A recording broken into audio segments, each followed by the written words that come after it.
ទី22 ខែវិច្ឆិកាឆ្នាំ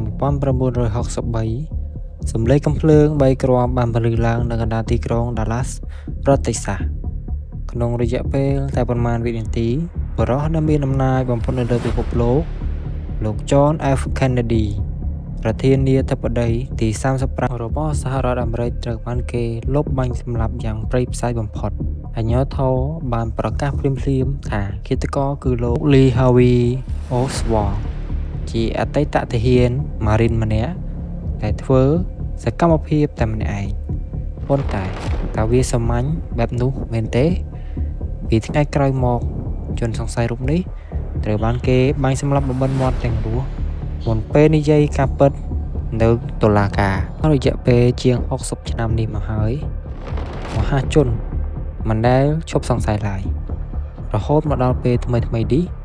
ឯកសារសម្ងាត់ជាង 80,000 ទំព័រត្រូវបានគេទម្លាយដែលធ្វើឲ្យមានការទាមទារឲ្យបើកការស៊ើបអង្កេតឡើងវិញថ្ងៃនេះយើងនឹងវិនិច្ឆ័យក្តីនេះទាំងអស់គ្នាបងប្អូនកុំភ្លេចចុច like subscribe ផងបាទតោះទៅទស្សនាទាំងអស់គ្នា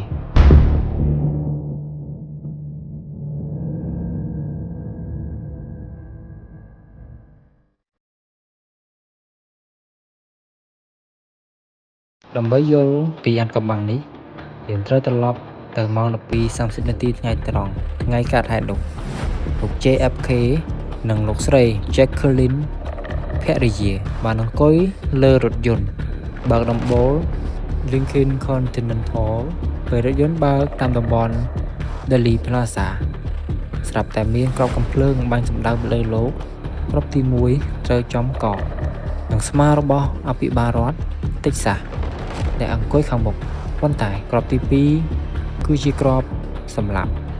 គឺត្រូវចំក្បាលរបស់លោក JFK ពេញទំហឹងភាពវឹកវរបានកាត់ឡើងលោកស្រី Jacqueline បានស្ទុះទឹកផ្នែកខាងក្រោយនៃរថយន្តទាំងក្តីរន្ធត់ដើម្បីរើសបំណែកលលាដ៍ក្បាលរបស់ស្វាមីលោក JFK ត្រូវបានបញ្ជូនទៅមន្ទីរពេទ្យភ្លាមប៉ុន្តែលោកបានទទួលមរណភាពក្នុងរយៈពេល30នាទីក្រោយមកត្រឹមតែ80នាទីក្រោយការបាញ់ប្រហារប៉ូលីសបានចាប់ខ្លួនបរិសុទ្ធម្នាក់ឈ្មោះថា Lee Harvey Oswald នៅក្នុង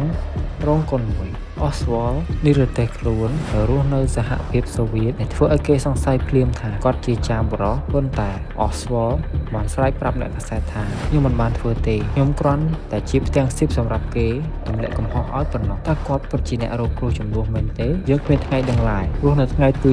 24ខែវិច្ឆិកាពេលប៉ូលីសកំពុងបញ្ជូនខ្លួន Oswald ស្រាប់តែបរិសុទ្ធម្នាក់ឈ្មោះ Jack Ruby ដែលជាម្ចាស់ក្លឹបកម្សាន្តនិងមានទំនាក់ទំនងជាមួយក្រុម Mafia បានដើរចូលទៅបាញ់ចំផ្ទៃពោះ Oswald ស្លាប់ភ្លាមតែម្ដងក្រោយមករដ្ឋាភិបាលបានបង្កើតគណៈកម្មការ Warren Commission ដើម្បីស៊ើបអង្កេតពួកគេបានចេញរបាយការណ៍ថា Oswald គឺជាឃាតករតែម្នាក់ឯងមានអ្នកសំគំនិតឡើយប៉ុន្តែរបាយការណ៍នេះបែរជាបង្កើតជាមន្ទិលសង្ស័យកាន់តែធំទៅហើយអ្វីបានជាប្រជាជនអាមេរិកជាង 70%មិនជឿលើរបាយការណ៍ផ្លូវការព្រោះមានចំណុចមិនសមហេតុផលជាច្រើនដូចជាទ្រឹស្ដីគ្រាប់កាំភ្លើងទឹកដែលចោទថាគ្រាប់កាំភ្លើងតែមួយគ្រាប់អាចទម្លុះមនុស្ស2នាក់និងបត់បែនទិសដៅបានល្អនេះនាំឲ្យកើតមានទ្រឹស្ដីសំគំនិតធំចំនួន3ទី1ស្នាដៃរបស់ CIA និងយោធាអាមេរិកខ្លួនឯងមនុស្សជាច្រើនជឿថាលោក JFK មានចំនួនផ្ទៃក្នុងខ្លាំងជាមួយ CIA លើបញ្ហាគុយបានិងគម្រោងដកទ័ពចេញពីសង្គ្រាមវៀតណាមដូច្នេះក្រុមអំណាចងងឹតក្នុងរដ្ឋាភិបាលជាអ្នករៀបចំផែនការកម្ចាត់លោកទី2ក្រុម Mafia អូនប្រុសរបស់លោក JFK គឺលោក Robert Kennedy ដែលជារដ្ឋមន្ត្រីក្រសួងយុតិធម៌បើកយុទ្ធនាការបង្ក្រាបក្រុម Mafia យ៉ាងចាស់ដៃក្រុម Mafia អាចនឹងខឹងសម្បាហើយសហការជាមួយ Jack Robert ដើម្បីសម្លាប់ទាំងប្រធានាធិបតីនិងសម្លាប់បំបិទមាត់ Oswald ទី3ត្រូវសម័យសង្គ្រាមត្រជាក់អាចជាសហភាពសូវៀតឬមេដឹកនាំគុយបាលោក Fidel Castro ដើម្បីសងសឹកនឹងអាមេរិកជុំវិញវិបត្តិមីស៊ីលគុយបារឿងរ៉ាវនេះ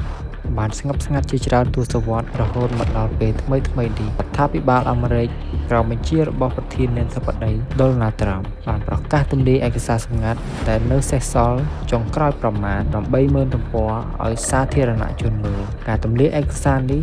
បានធ្វើឲ្យពិភពលោកផ្ដោតការចាប់អារម្មណ៍ឡើងវិញ សូម្បីតែផលិតករភាពយន្តល្បីឈ្មោះម្នាក់ Oliver Stone ដែលធ្លាប់ដឹកនាំរឿង JFK ក៏បានឡើងផ្ដល់សក្ខីកម្ម